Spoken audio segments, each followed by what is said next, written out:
Hey guys, I am super excited to share this fantastic upgrade with you. So let's jump right in and start at the front of the house. So overall, the floor plan is pretty much the same in terms of how we've divvied up the floor plan, but everything, I think every room is tweaked. So let's go room by room. We've got a garage. However, I'm calling it storage because it's not quite big enough to meet the City of San Jose's garage standards by today's standards. So we're just going to call it a storage room with a garage door, and we're going to let that be. And we're not going to let the city bother us by telling us we're not building a big enough garage for a house that does not need to replace the garage parking because we're converting the ADU to, I'm sorry, we're converting the existing ADU into a garage. So I still really like the entry sequence from the garage. We'll take the driveway here to the front door into the foyer. The foyer opens out into a very large and expansive library space with a bay window at the front, an art nook here also at the front, which could appreciate the bay window. And then we still have the office flex room off in the back here, separated by pocket doors now rather than barn doors due to the geometries, although we could probably still make a barn door work over on this side if you were interested in it. I am not proposing to close off this art nook space anymore. I would say this should just be left open, and it's just part of the library bay window experience. But since it's shielded and you have to come around the corner before you could see it, it's still very private from the foyer. And if you're bringing guests in as they come through, you don't have to bring people into the library or they have to come all the way into the library before they see the art. So let me know what you think about this. But we've got library shelves all along here and library shelves all along here. We could probably do an L shape, but to be honest, whenever we, turn the corner, we wind up blocking off 2 feet of space. So I want to add more than 2 feet to make it really worth it. And it's just, I don't know, I think it just looks cleaner to have this sort of galley space where we have a clean row of shelves here and a clean row of shelves here rather than doing L shapes. Back in the foyer, we would continue through this little cased opening here, past two flanking coat and or storage closets. Skylights would light up this hallway, and then we would turn the corner into a laundry room. This is all laundry. I've moved the utility closet to a new closet over here. So this is now just laundry and much more storage. And as we continue, we would see a pocket door here, a new pocket door that opens over to the kitchen. This is a little sneak way through. So when it's just you guys, you can have this pocket door open. But if you're hosting guests, leave this closed so the kitchen is a little more hidden from view. But this kitchen is drastically different, but much, much improved. So what we've got here is the kitchen sink facing out of a window here. And we've got flanking dishwashers like we talked about.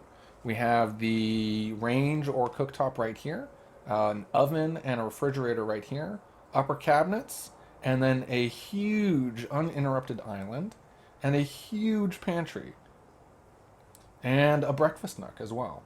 So this is a drastically different kitchen now, but I think it's quite honestly perfect for you. You're gonna love that pantry. We've got a view.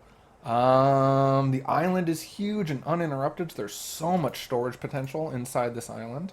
And we have a door here that leads out to the side yard.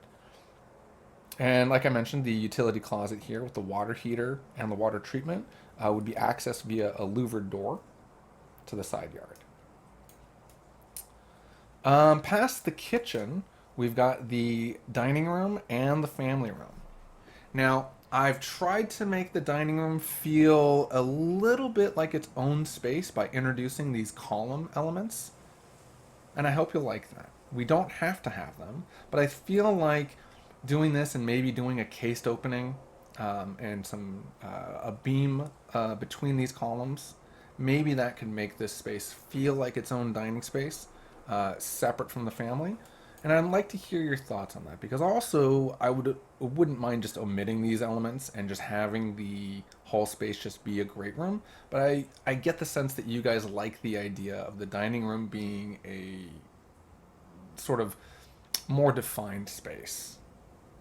So in this dining space, between this wall, between the kitchen and the family room, there'd be a wall here and a buffet spanning 10 feet. And then I've closed off the fireplace here to put the exterior heat pump element right there. This could shift a little bit, I think, depending on what we want to do with the windows along here. Whether we want to do one centered window or if we want to do two flanking windows. And I'll need to decide that when I start doing the 3D modeling. But the heat pump can move left or right. But I kind of like the idea of just showing it here right on the fireplace, just as an homage to the fireplace. So now looking at the family room, I am still bumping the family room out, but not all the way to the wall here.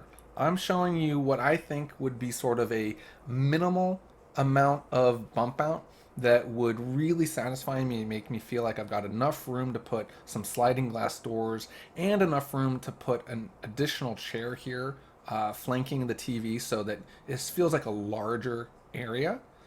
But we could reduce it further still if we didn't need this sort of seating here and we didn't want as much space for the family room. But we could also grow out farther and grow in this enclose this landscape area a bit more to give a little more space to both the dining room and perhaps the family room. I know, Vikram, I think you'd agree that you want to grow this out, but let's see if this doesn't feel good enough as it is. And you'd save some money on framing and foundation work by not building out this much farther, and roofing and flooring. So there's savings in not building out farther than we need to. But I'm not really sure that this interstitial space between the back wall of the family room, which will be very glassy, and the covered solid pergola really gets us much other than the daylight that I want.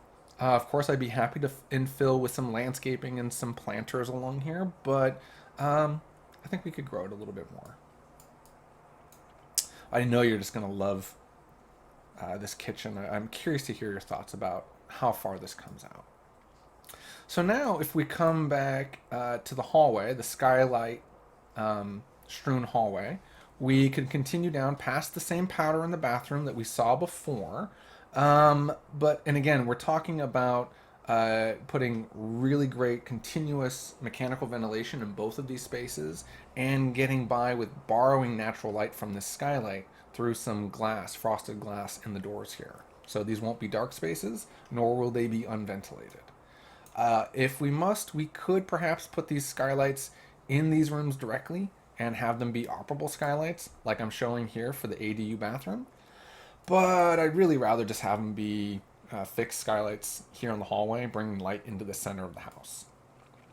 Now, one change I made is instead of having the linen closet here, I've put the linen here, reducing the guest bedroom closet space and putting the linen on the same size as the bathrooms. That doesn't really matter as much as giving your son a little space for a desk here against the bright glassy side and still giving him a lot of closet space. So moving the linen from here to here allowed for this desk space here, which I think he'll appreciate. And then I think the last change to talk about in the main house is that the bedroom bumped out a little bit, not too much, but enough just to give you a little bit more space for some chair or some furniture right here adjacent to the bathroom door wall. Walk-in closet is still huge, and this bedroom is still quite functional as a guest bedroom. I'm thinking of just putting windows along here, although they could certainly benefit from having a sliding glass door as well. Now, let's go back out and just look at the flipped ADU. So we would take a pathway along the front of the house to a side entry. The ADU kitchen has been upgraded. They now have a sink that faces directly out a window, a cooktop, an appliance garage, a fridge, and a pantry. And then I'm showing a bit of built-in counter space here that could either have cabinets below or could be open below for knee space. But either way, I think having this bit of table work built in rather than it being a furniture piece should help make this space feel more holistic and just much more spacious than having an extra piece of free floating furniture in here. Then again, this piece could also just be a rectangular table tucked into this corner. But the countertop piece certainly will look really nice. So we would continue past the ADU living room into the bedroom with a door into the bathroom, operable skylight in here so they can ventilate their curbless shower. And then the ADU walk-in closet also has a washer dryer connection.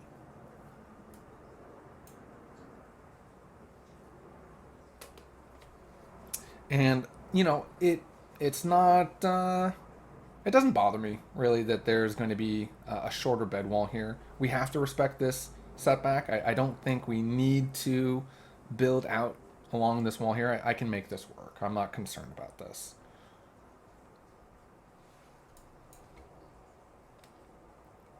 But I think that about covers it. Yeah, guys, that I think covers all the changes I made based on the feedback you gave me. I am really excited to hear your thoughts on this next iteration for your floor plan. Let's meet again and go over your thoughts. Thanks a lot.